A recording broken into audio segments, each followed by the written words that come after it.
Pronto.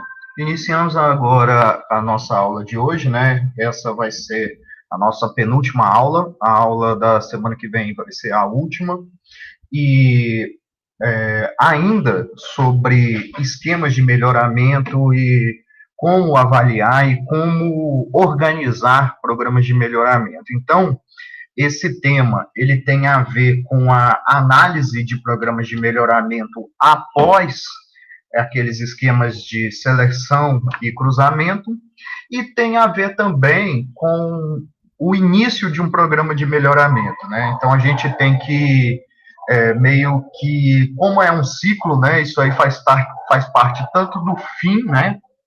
Do processo de melhoramento, uma reanálise do sistema, como também de uma preparação para o início do novo ciclo, certo? Então, o que a gente vai ver, por enquanto, nessa primeira parte da aula, é sobre desenvolvimento de linhagens, né? Muita gente pode estar pensando assim, eu vou adquirir os animais, mas como adquirir? Como formar uma genética própria que se apresenta de forma diferente do que existe no mercado, né? Como formar uma coisa que não tem, né, no mercado, animais adaptados às condições brasileiras, por exemplo, né, que são de espécies, né, de interesse zootécnico, mas que são pouco exploradas no Brasil. Então, essa primeira parte aqui, ela é dedicada a esse contexto.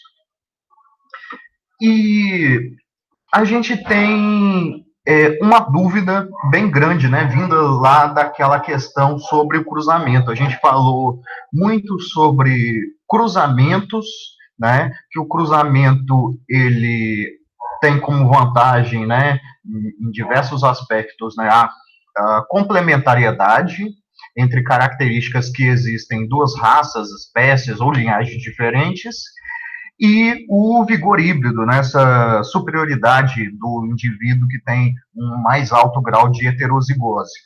Mas também viu que, em alguns casos, a gente tem que o benefício do uso do cruzamento, ele pode não ser muito grande, pode não haver uma influência muito grande do vigor híbrido e da complementariedade no rendimento econômico da atividade, né, do resultado final que você espera. Então, a gente tem esse aspecto do custo-benefício dos esquemas de cruzamento, certo? Então, a gente sabe que fazer cruzamentos depende de você formar um rebanho, né, um plantel, né, um grupo de animais de um determinado grupo genético e obter material genético de outro, ou então manter duas populações, três populações, quatro populações. E isso depende de uma coisa que está muito além da parte biológica, está mais no sentido econômico e organizacional, da logística de obtenção desses materiais. Então, por vezes, a gente opta por não usar indivíduos cruzados simplesmente pela acessibilidade dentro do sistema de produção. Então, quando a gente fala no uso de não cruzados, não quer dizer que o cruzamento não dá resultado. Pode ser simplesmente porque a gente não tem, né, a indústria, né, o desenvolvimento da atividade não tem tanta maturidade assim para dar uma relação de custo-benefício boa para o desenvolvimento do cruzamento, certo? Então, a gente vai ver, por exemplo, que a criação de bovinos de corte no Brasil, que é mais numerosa, mais abundante, é a criação de gado puro Nelore. E a gente, através de experimentos, através de até mesmo de relatos de experiência, da parte prática mesmo, sabe que dá para ter uma lucratividade maior utilizando o cruzamento do Nelore com outras raças, principalmente raças europeias. Então, por que, que não se faz? Porque a gente não tem uma logística capaz de cobrir esse sistema de produção, certo? Então, vai muito além de simplesmente dar melhor resultados ou não. Está relacionado também com a estrutura. A gente não tem uma cadeia de fornecimento de touros da raça Angus, por exemplo. Não existe no Brasil. Então, vai a partir de sêmen, né? E aí vem relacionado à implementação da inseminação artificial na propriedade e ao custo dessa tecnologia e o benefício, certo? Então, particularmente no Brasil, quando a gente fala de gado de corte, a gente não usa cruzados, né? E quando a gente tem o não cruzado, a gente vai ter que ter o que a gente chama de linhagem multipropósito, certo? Quando a gente observava dentro do cruzamento, a gente tinha linhagens ou raças especializadas, uma raça paterna, normalmente relacionada à parte de crescimento e rendimento de carcaça, né, a taxa de crescimento e rendimento de carcaça, e uma raça materna, que seria melhor no aspecto reprodutivo. Então, a linhagem multipropósito, ela teria que aderir a esses dois objetivos ao mesmo tempo. Ter boa taxa reprodutiva e boa taxa de crescimento, né? Então, um dos desafios do melhoramento genético do Nelore, colocando o caso aqui que a gente já havia falado, seria esse antagonismo entre crescimento e reprodução. Como dar um ganho genético em crescimento do animal, em precocidade de acabamento de carcaça do animal, né, em eficiência alimentar, sem que a gente perca na questão de reprodução, sem que os animais percam a sua habilidade reprodutiva, certo? Então, quando a gente está falando de linhagens multipropósito, é que elas sejam, ao mesmo tempo, boas em características maternais, como características paternais, né? Então, elas devem ser excelentes tanto em crescimento e reprodução. O que a gente já sabe, né, lembrando a questão lá da correlação genética, né, que são antagônicas. Então, o ótimo para essas duas características ao mesmo tempo não vai ser alcançado sem ser por cruzamentos, certo? Mas a gente pode ter um intermediário aí, uma boa taxa de crescimento, uma boa taxa reprodutiva dentro de uma mesma linhagem, dentro de um mesmo grupo de animais, né? E esse esquema, ele é melhor na difusão do melhoramento através de inclusão de reprodutores. Ou seja, a gente não tem a necessidade de ter essa separação de linhagens, então o resultado já vem diretamente pela inclusão dos reprodutores. Os reprodutores carregarão os genes tanto para a parte reprodutiva quanto para a parte de crescimento. E é muito importante em espécies onde a cadeia produtiva ainda não está organizada. Então, se a gente pensar, isso é um exemplo bem característico, né, de diferença entre países onde os sistemas de cruzamento, os sistemas de melhoramento envolvem cruzamento e outros que não. A gente pode pegar, por exemplo, a cadeia produtiva do coelho em países europeus como França e Espanha, onde a carne de coelho tem um consumo bem elevado, né, em torno de 10 a 20 quilos por habitante ano, em algumas regiões, né, principalmente ali na Catalunha, né, sul da França, e tudo mais. Lá existe um sistema de cruzamento duplo para obtenção de linhagens de coelhos, né, e de híbridos comerciais, que funcionam da mesma maneira de um sistema de cruzamento, né, de obtenção de híbrido duplo de frango de corte ou de suíno comercial, né, industrial. Não deixa nada a desejar. Tem seleção de linhagens paternas, seleção de linhagens maternas, certo? Por quê? Porque existe uma demanda e existe uma cadeia produtiva que estrutura através do consumo e dos altos níveis de produção.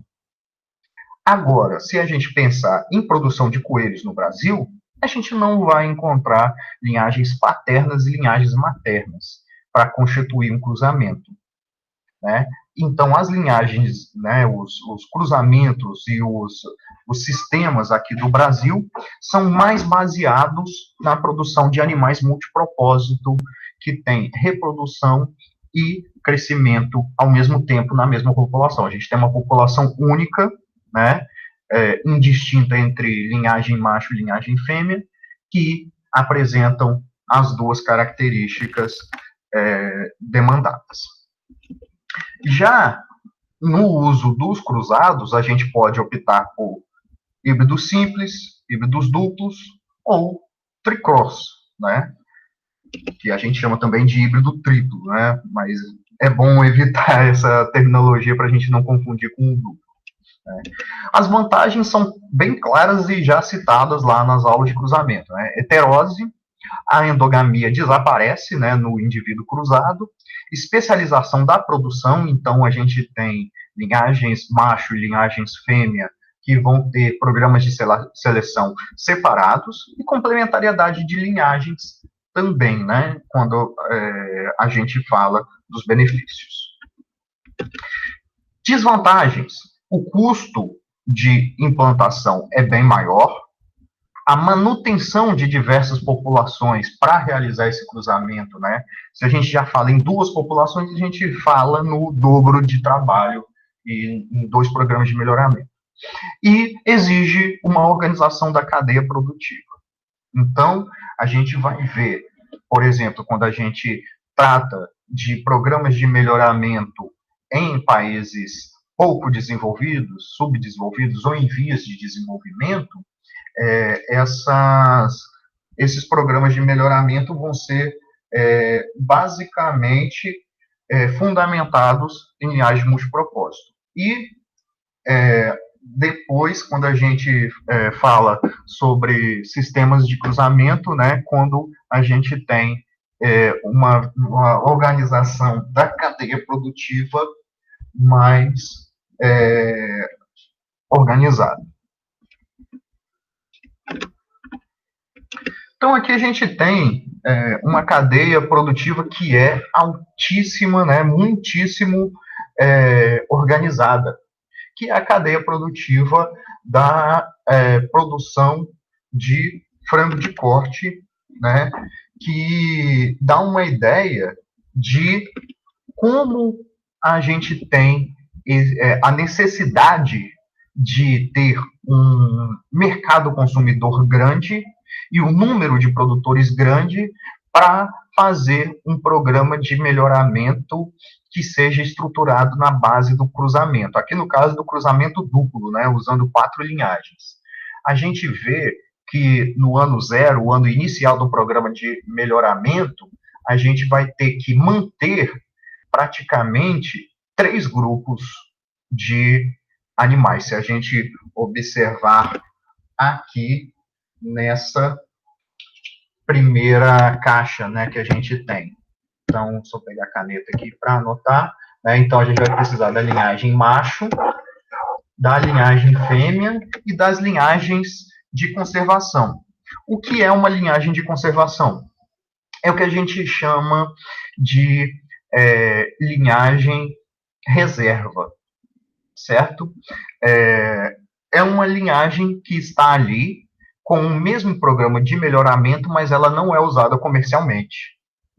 E quando a gente tem algum problema com as linhagens que a gente está mantendo em produção, por exemplo, devido à endogamia, né, ao excesso de acasalamento entre parentes, a gente pode apelar para a linhagem de conservação, restaurar, retirar alguns animais de lá, para quebrar a endogamia, por exemplo.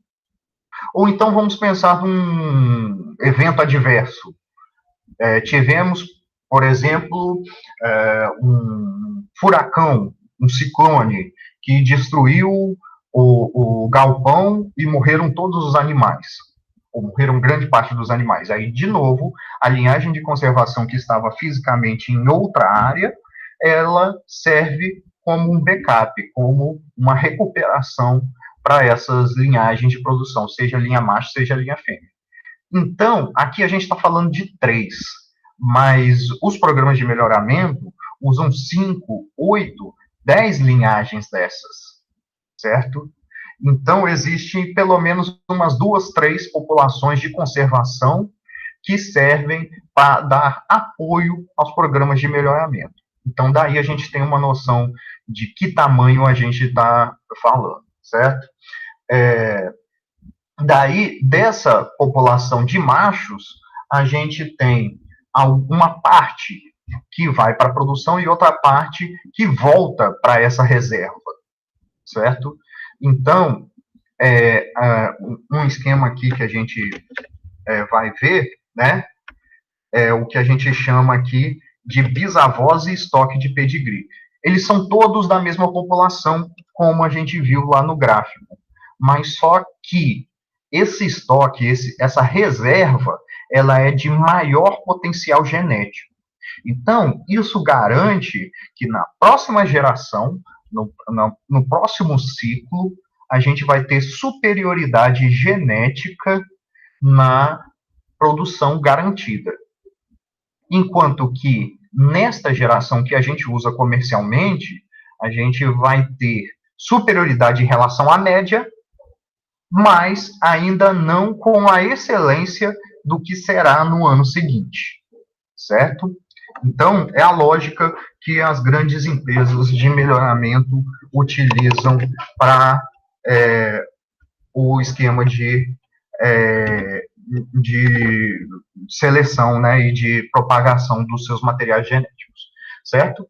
Então, para formar os avós, no caso aqui está assinalado como bisavós, né, o nome utilizado aqui, né, em inglês, as bisavós, elas são um grupo altamente selecionado que vem desse plantel aqui, né, aqui vão ser os bisavós que darão origem ao pai, e aqui os bisavós que darão origem às mães. Então, olhe o sistema de cruzamento. Um único macho se acasala com 10 fêmeas na linhagem A, dando origem a 250 avós paternos. 10 machos se acasalam com 100 fêmeas, dando origem a 2.500 avós paternas.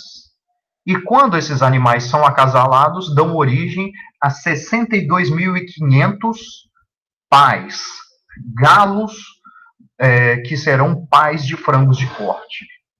Por outro lado, quando a gente vê aqui no sistema as raças maternas, né, as linhas fêmeas, a gente vai ter 3 galos para 30 galinhas e aqui 25 galos para 250 galinhas. Ou seja, a intensidade de seleção aqui é menor, certo?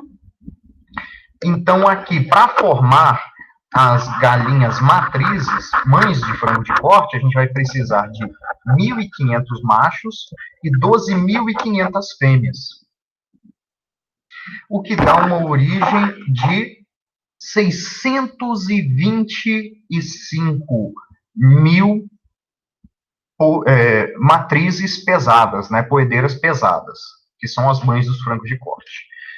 Aqui a gente tem uma proporção de 1 para 10, e esses 62.500 pais e 625 mil mães dão origem a 87 milhões de animais.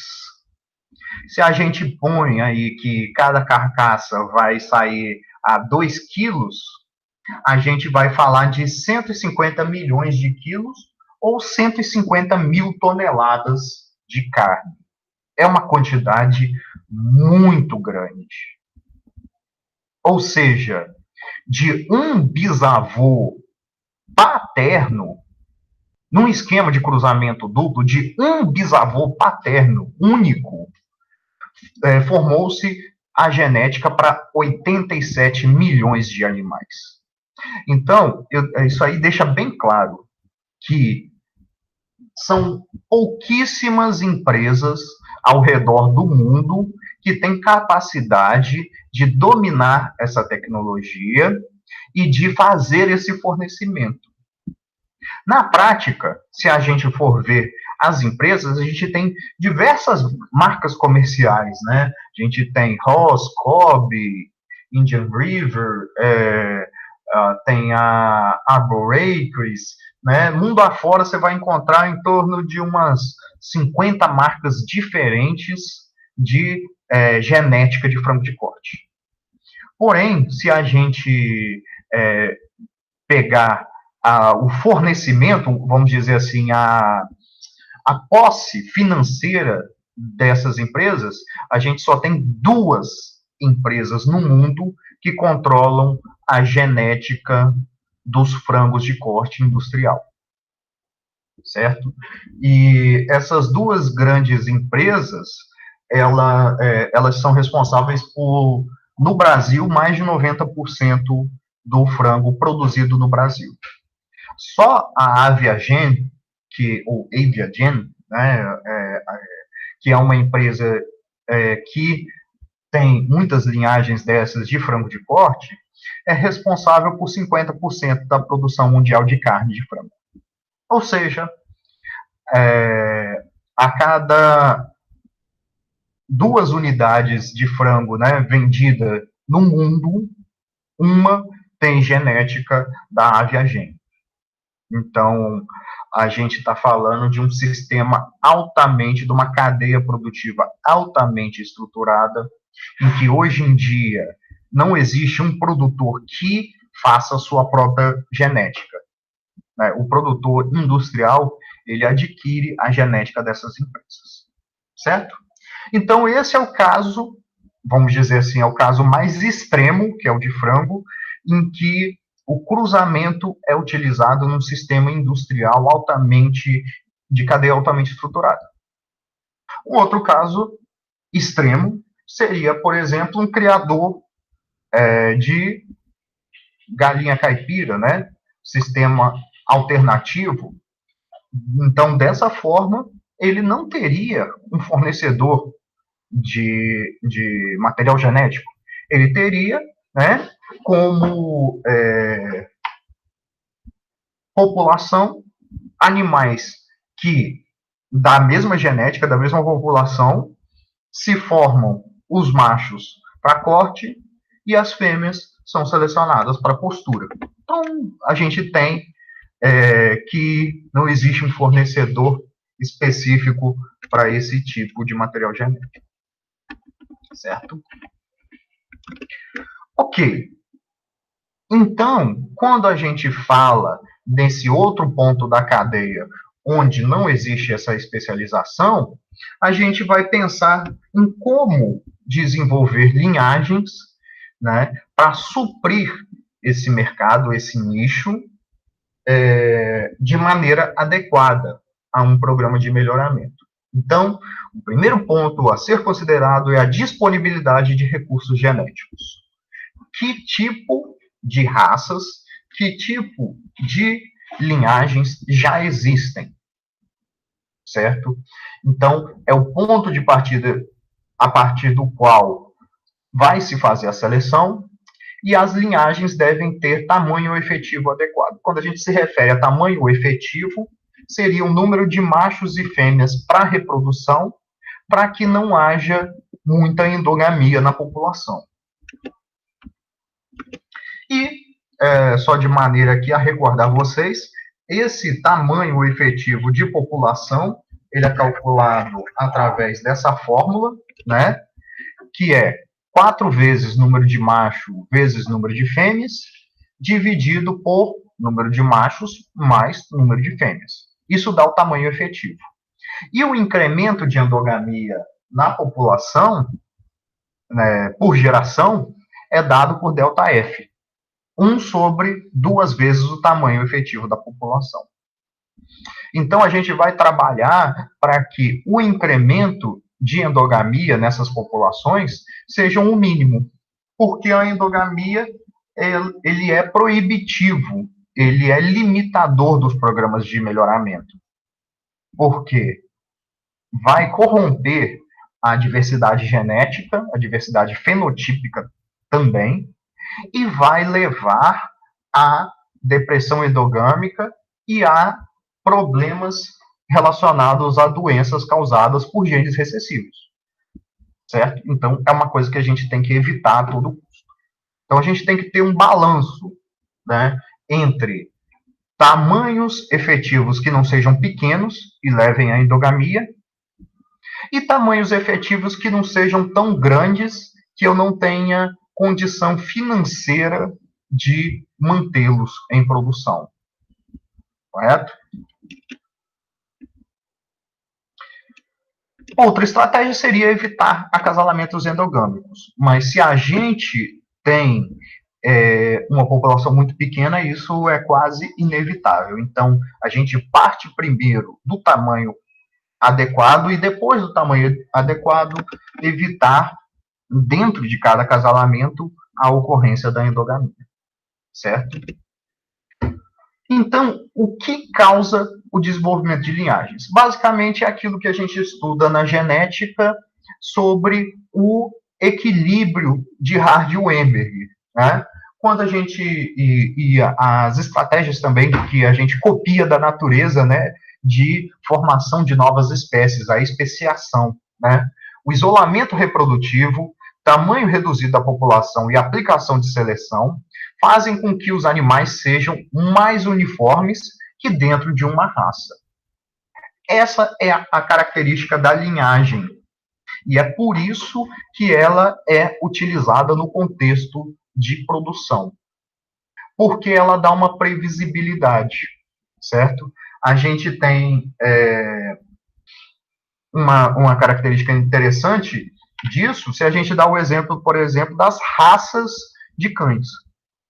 Dentro de uma raça de cães, a gente tem verdadeiros compêndios, né, grandes livros, com todas as características desse animal, as características comportamentais, as características de treinamento, as características das principais doenças que um animal desse pode ter, das alergias que esse animal tem. Por que tudo isso? Porque esses animais que surgiram a partir, formaram essa raça, tiveram isolamento reprodutivo, tamanho reduzido de população e aplicação de seleção dos padrões raciais, no caso dos cães. Isso tudo leva à homogeneidade genética. Então, para desenvolvimento de linhagens específicas, o isolamento reprodutivo, tamanho reduzido e seleção fazem com que linhagens apresentem uniformidade e diferenciação em determinadas características. A partir do ponto em que você tem essa homogeneidade, pode-se realizar a especialização em uma ou mais características.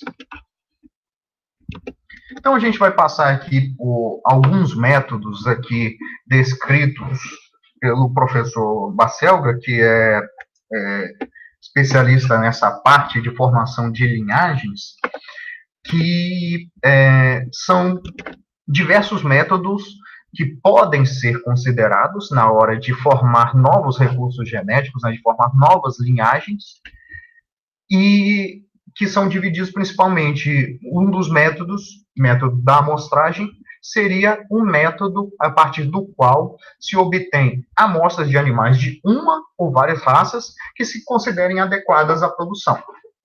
Então, nós vamos fazer uma pesquisa em relação ao mercado, qual seria as raças que eu tenho disponíveis no mercado e que são boas para, vamos dizer assim, eu quero criar ovinos e eu quero que ele seja resistente ao calor e ele tenha pastejo na caatinga. Então, a gente vai fazer uma pesquisa e verificar onde adquirir animais e que tipo de animais a gente tem com essas características que se deseja, certo? E, a partir disso, a gente vai, depois de obter esses animais, colocá-los, né, claro, com o devido cuidado sanitário de quarentena, né, e de isolamento prévio, né, da quarentena desses animais, para que não haja problemas de biosseguridade, né, de problemas relacionados à saúde dos animais. Isso aí é pré-requisito óbvio, trivial, né, mas a partir do momento em que esses animais de diversas origens e de diversas composições raciais são colocados numa mesma população, ou seja, tem um vínculo reprodutivo e troca de material genético, se preconiza que deve-se realizar acasalamentos ao acaso por 2 a 3 gerações, certo? Bom, teoricamente, como a gente vê lá na teoria do equilíbrio de Hardy-Weinberg, a gente obteria o equilíbrio das frequências gênicas e genotípicas em uma primeira geração de acasalamento ao acaso, não é verdade? Bom, isso é a teoria. A prática se distancia da teoria à medida que os pré-requisitos do equilíbrio de Hardy-Weinberg não são totalmente atendidos. Só revisando, quais são os pré-requisitos do equilíbrio de Hardy-Weinberg? Ausência de mutação, ausência de migração, ausência de seleção, ausência de deriva genética e acasalamento ao acaso. Bom, se o acasalamento ao acaso eu imponho, eu estou atendendo uma premissa do equilíbrio de Hardy-Weinberg. Se eu não faço seleção, eu estou atendendo a outra premissa. Se eu não faço nova migração, se eu não retiro e nem coloco animais nessa população, terceira premissa atendida. Mutação é uma premissa que eu não posso garantir que não esteja acontecendo, mas que, pelo conhecimento que a gente tem, sabe que as taxas são muito pequenas em apenas uma geração. Então, a gente considera desprezível. Aí sobrou a quinta premissa, que pode ser a primeira, na verdade, né? A ordem não importa, que é a deriva genética. O que é deriva genética? É um erro, né, que a gente tem pela população ser pequena. A realidade é, a deriva genética só não ocorre se o tamanho amostral tende a infinito. Ou seja, deriva genética sempre acontece, porque a gente está muito, muito, muito, muito longe de alguma coisa que tenda a infinito. Certo? Então, populações reais, populações limitadas, não atingem o equilíbrio das frequências gênicas e genotípicas na primeira geração de acasalamento ao acaso. Por isso, dependendo do tamanho da geração, da população, é necessário que nós façamos 2 ou 3 gerações de acasalamento ao acaso para que haja a mistura desses genes de maneira adequada, certo? Como se fosse um baralho, né? E que você tivesse que embaralhar, mesclar as cartas, né? Fazer a arrumação das cartas mais de uma vez para garantir que não venha, vamos dizer assim, né, num termo jargão popular de jogo, né, não venham mãos prontas, né, conjuntos completos prontos do jeito que estavam no final do jogo anterior. Então é mais ou menos essa a necessidade que a gente tem de fazer 2, 3 gerações antes de iniciar um programa de melhoramento, certo? Então, na aquisição desses animais para a formação da linhagem ou da raça que a gente tem interesse, a questão do acasalamento ao acaso por mais de uma geração é necessária, porque o equilíbrio de Hardy-Weinberg ele não é atingido na primeira geração por causa da limitação do tamanho da população. Problemas que a gente pode ter utilizando esse método. Grande diversidade de populações. A gente vai ter uma variabilidade nas características muito grandes, o que pode levar a uma dificuldade da gente ter uma uniformidade nessa nova linhagem a ser formada por este método. Algumas amostras podem ser geneticamente inferiores, né, se a gente não tiver cuidado no que a gente está selecionando. E o problema, né, já citado, da biossegurança, por ter animais de diversas origens. Então, a gente pode passar por um método mais sofisticado, que seria um método da amostragem seletiva, que seria definir a especialização desejada de cada linha, encontrar um número limitado, de 2 a 4 populações, não importando a origem genética. Se for raça pura, linhagem sintética ou animal cruzado. Se tiver boa qualidade a população e bom desempenho, algum indício de que existem genes bons naquela população existe, certo? Porque nem todo benefício dos animais sintéticos e cruzados vem da heterose. Eles têm uma forte base de estrutura genética aditiva que garante que tenhamos um bom benefício dessa produção. Então, de um número grande de fazendas, de locais de criação, selecionamos poucos locais em que a gente vai ter a retirada desses animais. Normalmente, as fazendas ou as populações de melhor desempenho no nosso, na nossa visão. Então, isso aconteceu muitas vezes, principalmente na expansão da atividade da ovinocultura no Brasil, a partir dos anos 2000. Então, lá pelos anos de 2002, 2004, foi uma grande febre no Brasil, no Sudeste, no Centro-Oeste, de criação de ovinos da raça Morada Nova.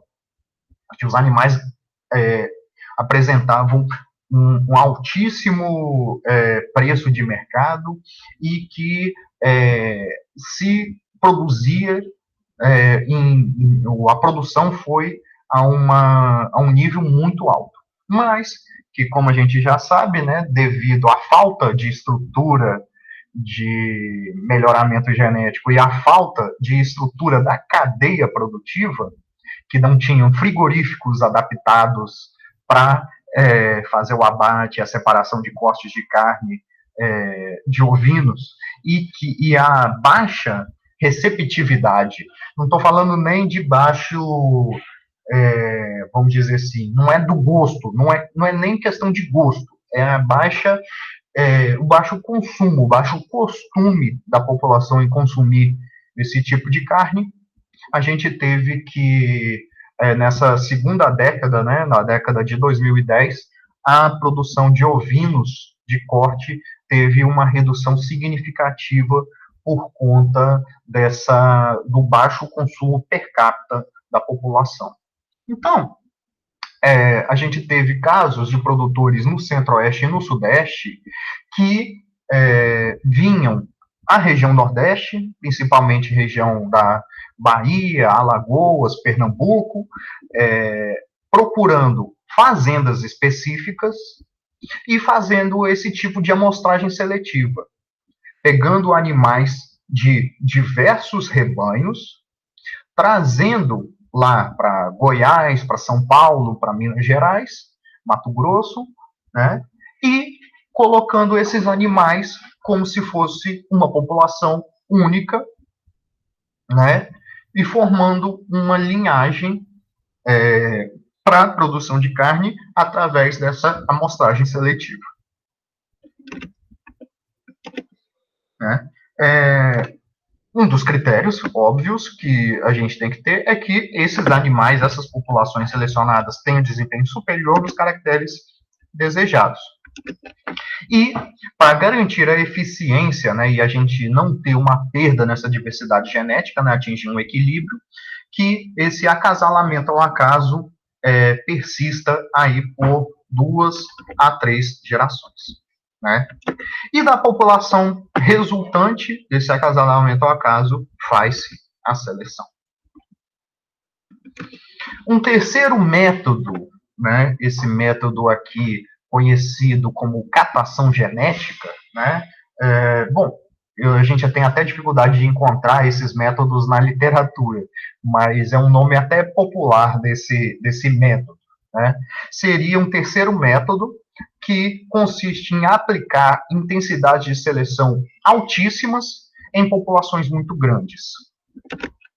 Então, a gente teria um número de granjas ou um número de fazendas em que você pegaria de muitíssimas fazendas e que dessas fazendas a gente pegue só o melhor fenotipicamente, não precisa nem ser avaliação genética, né? O melhor fenotipicamente de todas essas populações. Esse método ele foi utilizado na Espanha, né, pelo próprio professor Baselga, na seleção de linhagens hiperprolíficas de coelhos, né? Então a gente pode ver assim que antes do melhoramento genético, a gente tinha que os coelhos davam 5, 6 láporos por ninhada. Essas linhagens hiperprolíficas, ele estabeleceu que ele pegaria somente as fêmeas, as coelhas, que tivessem mais do que 10 láparos por ninhada. Ou seja, se ela dá 10 láparos por ninhada, quer dizer que ela tem potencial genético para produzir isso. Seja um ambiente bom, seja um ambiente ruim. Porque nas linhagens tradicionais, mesmo num ambiente excelente, não passava de 6, 7 láparos. Então, ele foi procurando de granja em granja essas coelhas excepcionais, né? E juntou todas elas dentro de uma população.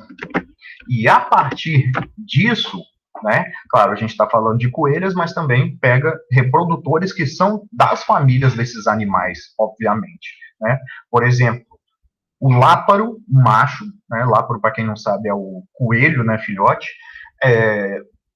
o láparo macho, filho de uma ninhada numerosa, ele tem a genética dessa, né, assim, pelo menos 50% dos seus genes são originários dessa mãe, né?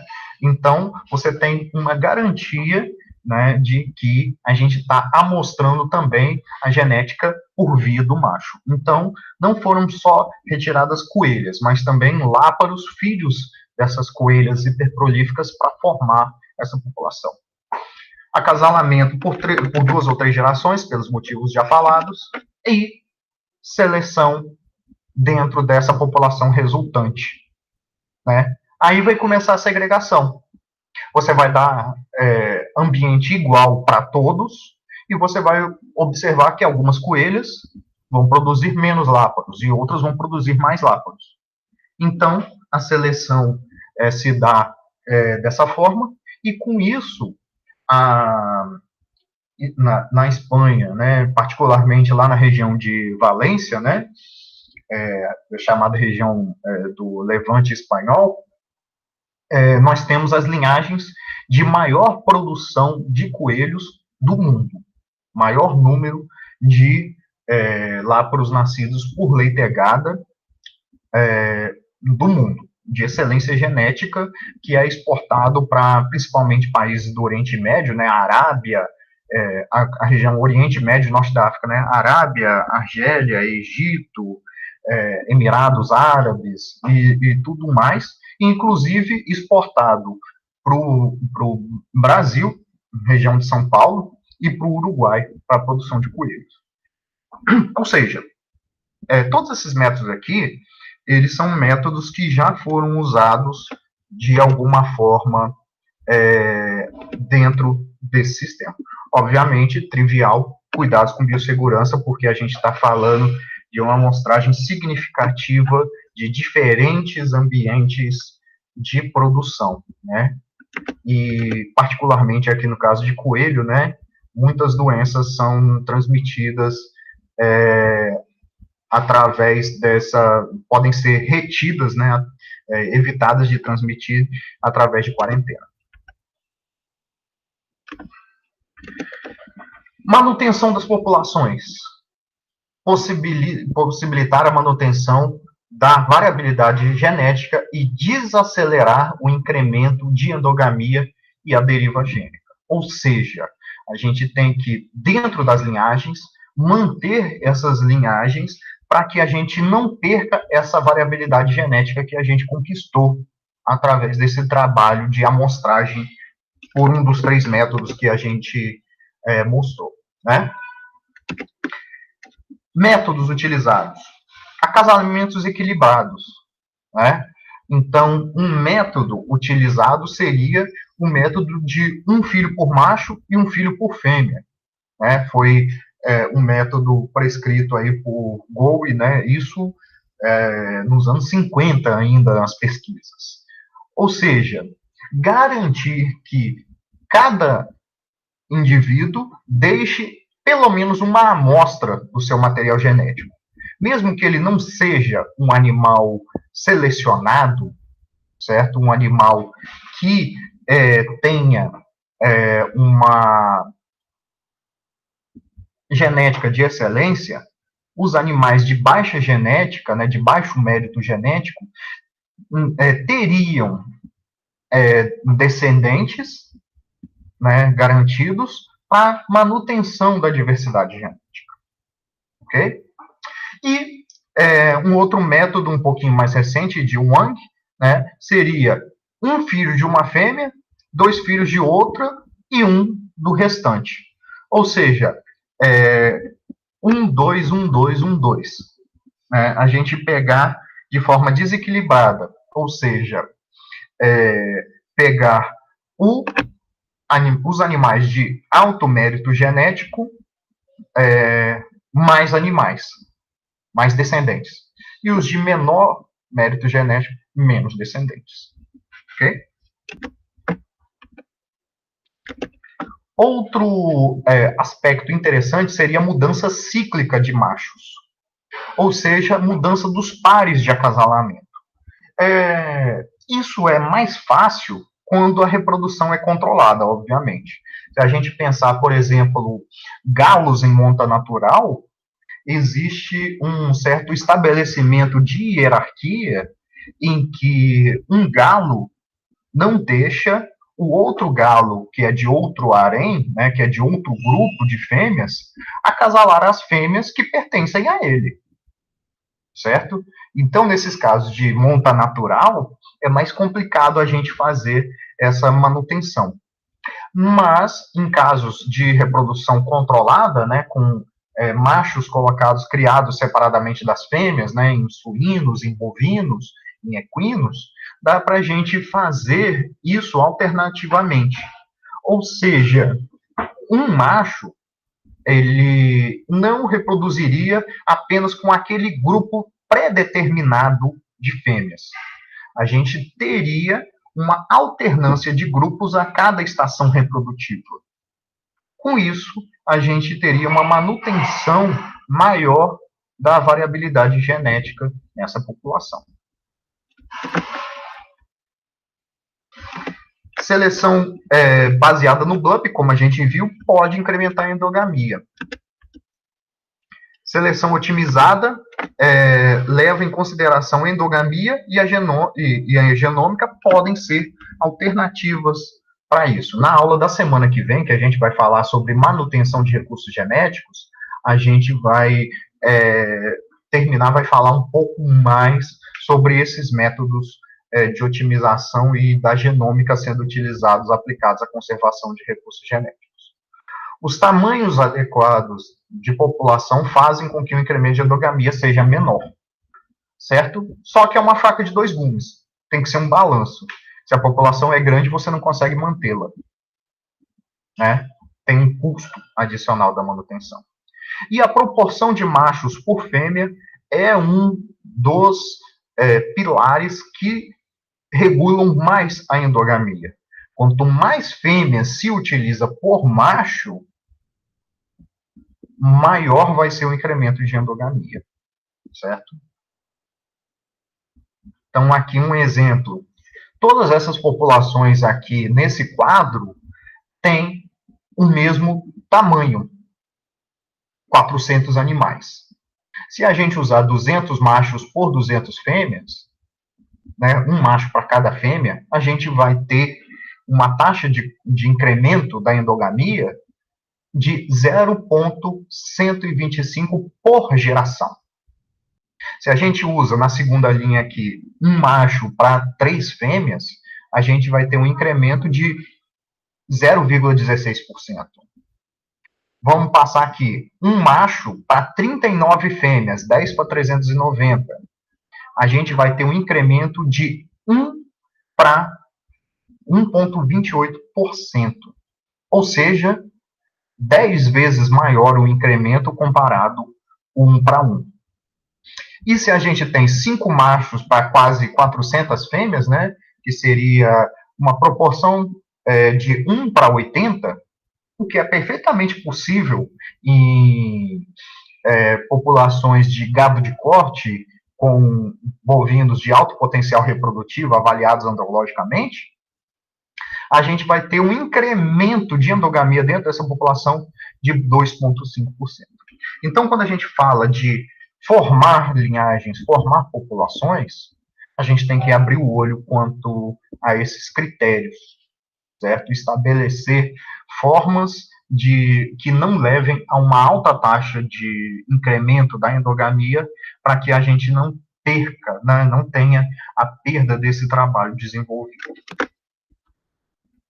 Ok? Uma segunda parte da aula de hoje seria através da estruturação, né, do programa de melhoramento animal. Agora, o foco não é a formação, o foco é analisar que tipos de estruturas estão disponíveis, certo? Então, dentro de um programa de melhoramento, a variação genotípica pode ser influenciada, né, o ganho genético, o resultado final do melhoramento, pode ser influenciado por 3 parâmetros principais. Então, a gente tem que ganho genético é igual a intensidade de seleção, o R, que seria a precisão, né, a confiabilidade da avaliação genética, e a variação genética, e tudo isso dividido pelo intervalo de geração. Todos esses termos, eles são interrelacionados, especialmente a acurácia de seleção e o intervalo de geração. Você pode ter resultados mais acurados para o valor genético, mas isso demora mais tempo e aumenta o intervalo de geração. É o caso dos bovinos. Para a gente ter o resultado de um teste de progênie que otimize a questão da avaliação genética, a gente tem que esperar tempo, esperar as filhas do reprodutor, né, em gado de leite, por exemplo, que elas tenham a sua lactação completa. E esse processo pode demorar mais do que 5 anos, 5 a 7 anos, para que se obtenha a informação genética de altíssima confiança do reprodutor. Então, é um jogo de equilíbrio. Se a gente quer aumentar a acurácia para aumentar o numerador, o nosso denominador vai aumentar também. Então, você melhora a parte de cima da equação, mas piora a parte de baixo. Ou então você pode pegar informação menos confiável do reprodutor e se beneficiar de selecionar ele mais cedo, certo? Metodologias como a seleção genômica permitem um melhor aproveitamento nesse sentido. A gente vai ter uma acurácia, uma confiabilidade um pouco menor do que a do teste de progênie, mas mesmo assim não é muito baixa, e a gente vai diminuir significativamente o intervalo de geração, que antes eram de 5, 6 anos, para um intervalo de geração de 2, 3 anos. Né? Na verdade, 3 anos, né? Que 2 anos é quando o animal começa a reproduzir. Então, você reduz aí o intervalo de geração em 2, 3 anos, né? Então, o número que vai ser dividido, ao invés de ser dividido por 6, vai ser dividido por 3. Então, você multiplica por 2, né, esse fator. O ganho genético potencialmente dobra. Só que ele não vai dobrar por quê? Porque o Rzinho que está lá em cima, que é a acurácia do valor genético, vai ser menor. Certo? Então, é um equilíbrio entre os dois. E a alternativa, né, seria usar informação pouco confiável, ou eu diria menos confiável, de animais jovens, certo? Com a seleção genômica, a gente tem essa possibilidade de usar seleção ou acurácia menor desses jovens, né? Como que a gente controla os programas de melhoramento? Pontos chaves de programas de melhoramento. Firmeza dos objetivos de melhoramento. Isso aí parece um pouco direto, óbvio, né? Dessa firmeza, mas é um pouco complicado no sentido prático. Principalmente em propriedades de menor porte, de menor número de animais, em que o produtor muitas vezes se apega a determinado animal. Então, quando a gente fala em apego, a gente não está falando de só apego emocional, não. Tem um apego no sentido econômico também. É um animal muito valorizado, então eu não vou descartá-lo.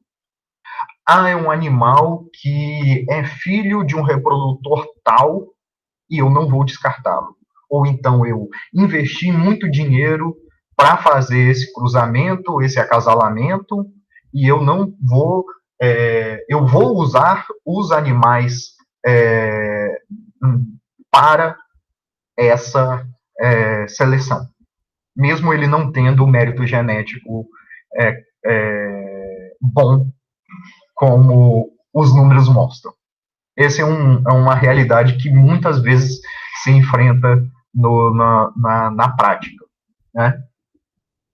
Acurácia na coleta de fenótipos, olha, a gente já poderia dizer que esse primeiro ponto é um ponto de estrangulamento, é um ponto de decisão muito importante dentro de um programa de melhoramento.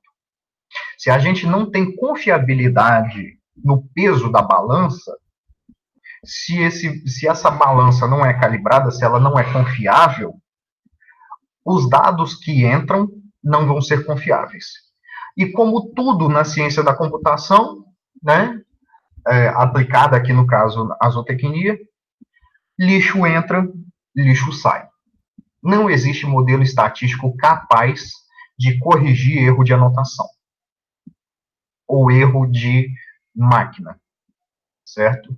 Então, essa confiabilidade de coleta de genótipos e coleta de pedigree, de, por exemplo, faltar informação do pai, informação da mãe, ou pior, atribuição falsa de maternidade e paternidade, seja intencional, seja acidental, causam muitos problemas nos programas de melhoramento. Então, os programas de melhoramento que não têm firmeza nos objetivos, que não têm confiabilidade na coleta de dados e que não haja disciplina na hora de selecionar e acasalar os animais, eles estão fadados a não atingirem o seu objetivo. Né? Apesar destes pontos estarem a cargo do melhorista, a colaboração dos proprietários, né, do pessoal da fazenda, né, é fundamental para o sucesso do programa de melhoramento. Certo? Tudo muito bonito no papel, mas se a gente não for capaz de executar isso, não vai sair programa de melhoramento viável. Certo? Vias de seleção dos animais. Há diferenças entre a seleção de machos e fêmeas em programas de melhoramento, havendo 3 razões principais para isso. Primeiro, limitação da capacidade reprodutiva das fêmeas. Quando as fêmeas elas não são muito prolíficas, como é o caso de bovinos, ovinos, caprinos e equinos, você vai ter baixa intensidade de seleção nesses animais. Ou seja, quando se tem poucos descendentes, quase todas as fêmeas serão usadas na reprodução. Se isso é verdade, a intensidade de seleção vai ser baixa, quase sendo igual a 0. Se a gente não tem seleção, a média dos selecionados é igual à média da população. E com isso a gente vai ter que o diferencial de seleção é 0, o ganho genético é 0 pelo lado das fêmeas. Diferença na fonte de informação dos valores genéticos. Em produção de leite e ovos, por exemplo, a fêmea apresenta o fenótipo, enquanto o macho precisa ser submetido ao teste de progênio. Ou seja, a informação da fêmea é muito mais confiável no mesmo momento. A informação da fêmea é muito mais confiável do que a informação do macho. Só que a fêmea tem a intensidade de seleção da fêmea ela é baixa. Isso tudo encaminhado dá um peso muito grande à informação do macho e à importância da avaliação genética correta do macho. Certo?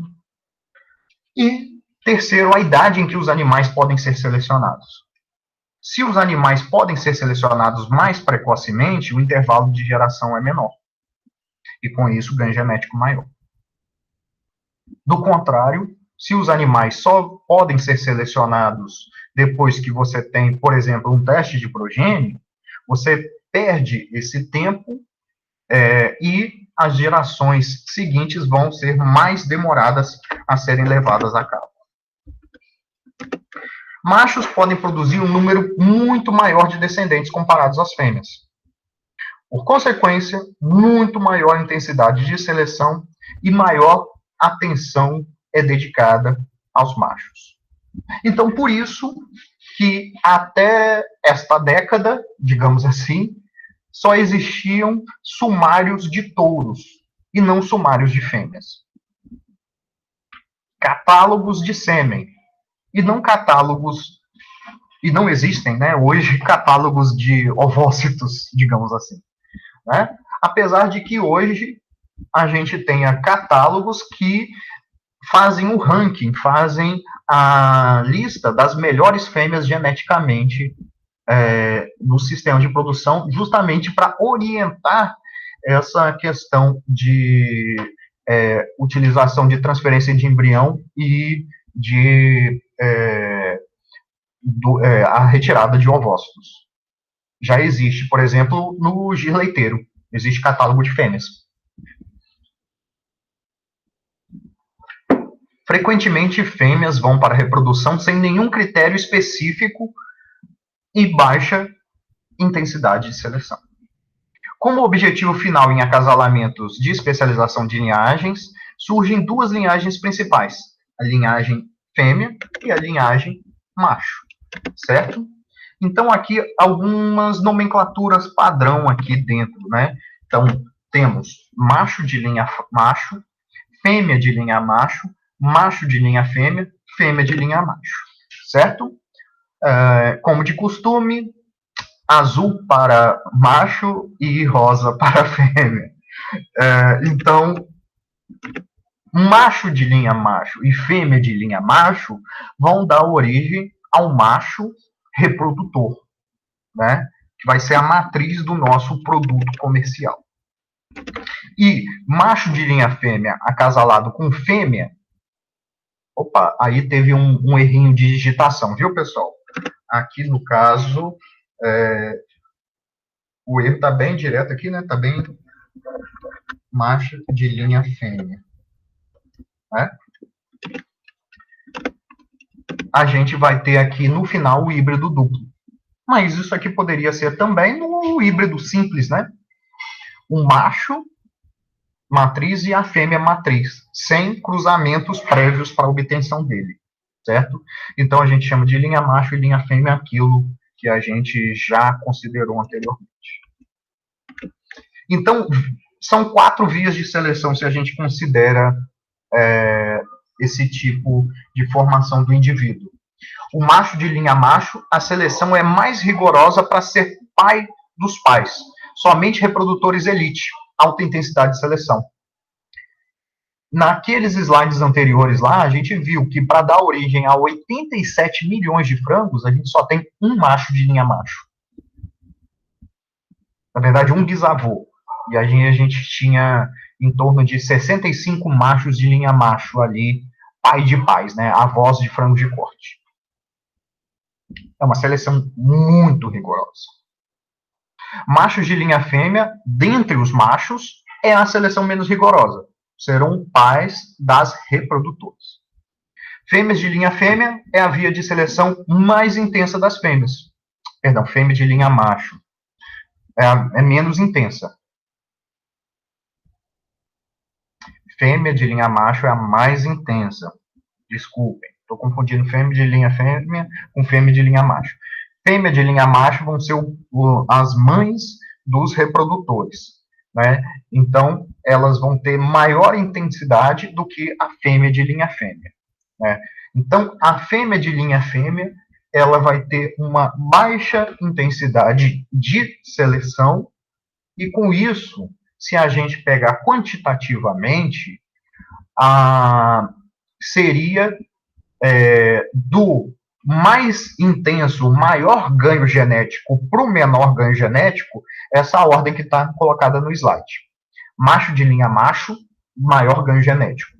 Macho de linha fêmea, depois. Fêmea de linha macho, depois. E fêmea de linha fêmea.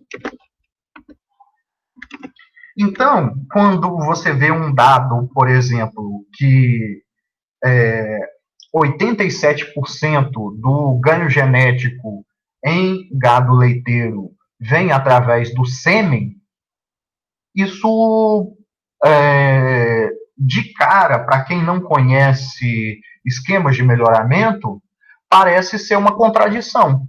Porque se você considera a contribuição biológica, né, contribuição genética do indivíduo, seria 50% do macho, 50% da fêmea. Mas, em termos de intensidade, as linhagens que deram origem ao macho são muito mais selecionadas que as linhagens que deram origem à fêmea.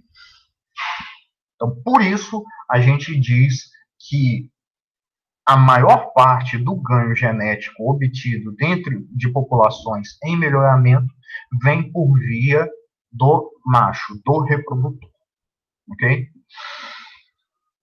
Programas de melhoramento de estrutura plana. Então, vamos falar de estruturas agora. Em muitas espécies, os programas de melhoramento têm estruturas simples, como o melhoramento de cães, de cavalos, de ovinos e caprinos de corte, no Brasil. Né? Então, vamos deixar bem claro isso, no Brasil. Em tais programas, a seleção intensa de machos, pois há necessidade de poucos machos para produzir a próxima geração. E pouca seleção é praticada em fêmeas. Pouca, na maioria dos casos, zero. Toda fêmea é uma potencial reprodutora, principalmente em cães. Né? Então, nessas espécies, as fêmeas pertencem a proprietários individuais, né? Não pertencem a empresas de melhoramento, e sim a proprietários individuais, que decidem os critérios de seleção e acasalamento. Como consequência, os objetivos de seleção mudam pouco. O registro de parentesco e de características é incompleto e pouco resultado em ganho genético pode ser obtido. Então, não é uma coisa estruturada, certo? Remete àquilo que a gente falou no início da aula. Você não tem uma grande estrutura porque não existe um interesse comercial tão grande nessas espécies, certo? Ah, mas cavalos dá muito lucro. Sim, dá muito lucro. Dá muito lucro, não, dá muito custo, né? Tem um custo de reprodutores muito alto. Sim, mas não tem um interesse comercial em escala. Quando a gente fala de programa de melhoramento, a gente fala em número de indivíduos e o número de indivíduos que são usados em programas de melhoramento. Aqui a gente está falando que nessas espécies, as fêmeas, na maioria das vezes, elas são propriedades de indivíduos e não de programas de melhoramento e não de empresas de melhoramento. Com isso, a gente tem menor ganho genético. Nesses programas, as sociedades de registro genealógico desempenham um papel fundamental. As regras são muito rigorosas para machos, com baixa aprovação de animais, principalmente quando a gente fala de raças de cães e de equinos. Né? As desclassificações por padrão racial são muito decorrentes. Né? E praticamente só aqueles animais que já são filhos de animais registrados, que são netos, né, que já tem uma história, né, um pedigree profundo mesmo, dizendo, né, que tem várias gerações em pedigree, que eles vão ter maior facilidade para ter essa aprovação. Mas mesmo animais que são filhos de animais com registro, podem não obter o registro por conta desse rigor da seleção. Conformação, saúde e performance são os principais critérios utilizados. A seleção de fêmeas é pouco rigorosa. Aí a gente tem outras definições, que são os programas de núcleo aberto e programas de núcleo fechado. Programas núcleo são caracterizados por um número limitado de fêmeas com superioridade genética, sendo usados tipicamente como mães de reprodutores. Então, a gente tem um sistema diferente do que a gente tinha num sistema plano, né? Num programa de melhoramento, né, de estrutura plana que a gente falou aqui anteriormente. Agora, a gente tem o que a gente chama de rebanho núcleo. O rebanho núcleo, ele é desmembrado do rebanho comercial, certo? Então, as fêmeas não mais são propriedades dos criadores. As fêmeas reprodutoras, elas estão num rebanho, num plantel, em que elas são usadas para serem as mães dos reprodutores. né? Então, são propriedades de um rebanho núcleo, ou seja, uma unidade de melhoramento, seja ela uma empresa, um programa de melhoramento, né, ou um produtor de genética, como se diz no Brasil, né, produtor de genética, que toma as decisões de objetivos de melhoramento e comercializa machos e fêmeas para o rebanho comercial. Então, a gente tem um começo de uma estrutura de melhoramento. Esse desmembramento em duas partes, ele dá essa percepção de que você tem o vendedor, né, o criador da genética, por mais estranho que isso soe, é assim, né, o criador de genética, e o consumidor que vai adquirir, né?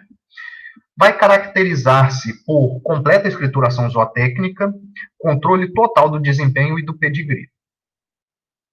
No caso de produção de aves e suínos, os núcleos são denominados núcleos fechados, pois não há aquisição de animais na população. Ou seja, tudo aquilo que existe ali, ele está contido dentro do plantel, do rebanho de produção, e ele não é intercambiável com outra empresa. Ele está fechado. No caso de bovinos, tipicamente os núcleos são abertos, possibilitando a entrada de novos animais. Então vamos imaginar o seguinte: fazendas produtoras de gado holandês. Elas vão ter um programa de melhoramento genético interno para fornecimento ou de vacas holandesas para venda, né, bezerras, novilhas para venda, para o produtor comercial, ou então vacas meio-sangue, gir com holandesa e tudo mais. Elas são núcleo, enquanto que o criador que faz a recria, né, dessas bezerras, né, e faz a produção de leite é o rebanho comercial. Porém, esse produtor de genética, ele adquire sêmen e embriões e ovócitos de outros rebanhos, assim como comercializa também a genética produzida dele com outras fazendas produtoras. Ou seja, é o que a gente chama de núcleo aberto. E nas aves e suínos, núcleo fechado. Em muitos programas de melhoramento, a coleta de dados é cara e o número de animais para uma avaliação confiável é limitado. Então, o melhoramento pode ser realizado com um número limitado e depois os animais selecionados podem ser usados para disseminar o melhoramento. A seleção de um número limitado de animais, a multiplicação na próxima geração com um grande número de animais e a geração de animais de produção em escala muito larga levam a uma estrutura piramidal, certo? Então, se a gente remeter lá àquela figura que mostrava a produção dos 87 milhões de frangos, a gente vai ter uma coisa parecida aqui dentro desse sistema, certo? Então, a gente tem as raças puras, certo? Que estão no estoque de pedigree. Depois dos cruzamentos aqui, vamos dizer que A e B sejam a linhagem paterna, a linhagem macho, e C e D seja a linhagem fêmea. Então, aqui a gente tem macho da linha macho, macho da linha fêmea, fêmea da linha macho, fêmea da linha fêmea. Né? Por quê? Aqui gerou o macho pai do macho reprodutor. Então, é o macho da linha macho, a fêmea da linha macho. Macho da linha fêmea, fêmea da linha fêmea. Reprodutor, matriz. E híbrido duplo, que vai ter a genética por duas vias, certo? Tudo isso aqui é dominado por uma empresa. Aqui, no caso, a empresa é a ISA, que também é do grupo da Aviagem, né? E daí a gente vai ter a produção aqui,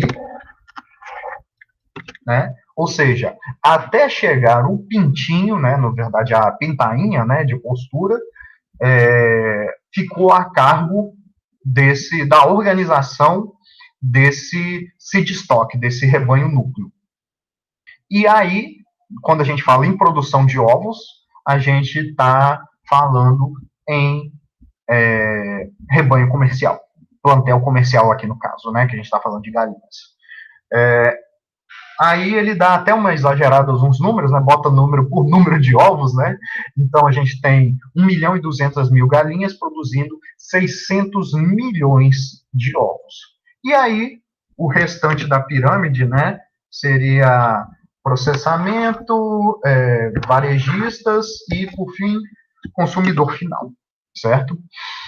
Com isso, a gente tem um nível máximo de organização da cadeia produtiva, que seria o nível de pirâmide. Então, vamos fazer uma revisão, né? Nível básico de produção, estrutura plana, né? Material fêmeas, praticamente sem seleção, né? E machos que são posse do rebanho comercial ou do próprio indivíduo que faz o melhoramento, né? Se a gente não gostar desse nome comercial aí para equinos e cães, né? Tudo bem. E seleção praticamente só no macho. Isso vale também para melhoramento de ovinos e caprinos de corte no Brasil. Segundo nível, separação de núcleo. Então, a gente vai ter seleção de machos e fêmeas, né? Então, uma linhagem para formar o pai, uma linhagem para formar a mãe. E uma seleção para que forme-se um reprodutor para uso comercial. E com isso, a gente tem duas possibilidades de núcleo. O núcleo aberto, quando lá no produtor de genética há intercâmbio de genética entre os diferentes núcleos, e núcleo fechado, quando cada empresa tem o seu núcleo com sua população determinada e não há troca de genética, como no caso das aves. E o das aves, além de ser núcleo fechado, ele é um núcleo fechado com estrutura piramidal para que haja a multiplicação dos animais e a possibilidade de que rebanhos pequenos, né, de plantéis pequenos aqui, com poucos animais, gerem, através da expansão da passagem de um nível para outro, uma maior produção. Dentro dos esquemas de melhoramento comerciais, como em aves e suínos, a seleção se dá em linhagens especializadas. O esquema piramidal é mais bem sucedido em espécies que apresentam maior prolificidade, havendo possibilidade de efeito multiplicador. Então, a gente poderia ter a noção de que quanto mais tecnificado, melhor, mais piramidal fosse a produção. Mas, na verdade, a gente tem o uso de técnicas avançadas, né, biotécnicas reprodutivas e métodos de seleção genômica utilizados mais intensamente em bovinos do que em aves ou suínos. Isso porque, por conta da possibilidade reprodutiva, a gente tem limitações de implantar um sistema piramidal em espécies que não vão ter uma multiplicação grande de geração para geração. Certo? Bom, sobre a aula de hoje, a gente finaliza por aqui, né? Deixar aberto a questões para vocês. Vocês têm alguma questão?